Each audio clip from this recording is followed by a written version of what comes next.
এই মাদকের নিয়ন্ত্রণটা এখনো আওয়ামী লীগ করতেছে। অভিভাবক,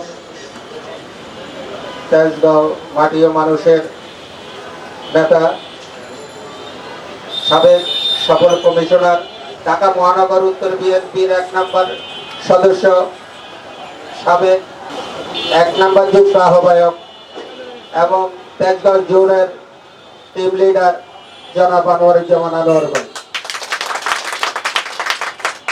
আমাদের মাঝে সম্মানিত সভাপতি জনাব কাজী শাহ আলম রাজা ভাই। সঞ্চালনায় আছেন কামরুজ্জামান ভাই, ঢাকা মহানগর উত্তর শ্রমিক দল সদস্য সচিব। আমার 26 নম্বর ওয়ার্ড বিএনপির পক্ষ থেকে মোবারকবাদ ও ধন্যবাদ জানাই। আপনাদের শ্রমিক দলের একজন শ্রমিক হিসাবে আনন্দ বোধ করছি। গতকালকেও কারণ বাজার এই রেল লাইনের উপরে একটা মার্ডার হয়েছে। এই যে মাদকের নিয়ন্ত্রণ যারা করে, এই মাদকের নিয়ন্ত্রণটা এখনো আওয়ামী লীগ করতেছে।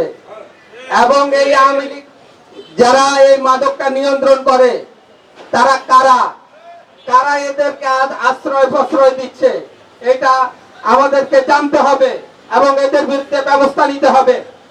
এখানে এই খালেদা জিয়ার গাড়ি বহরের হামলা মামলার আসামি ইমন সব সময় এখানে থাকে এবং এই রেল লাইনে সে মাদকের গডফাদার।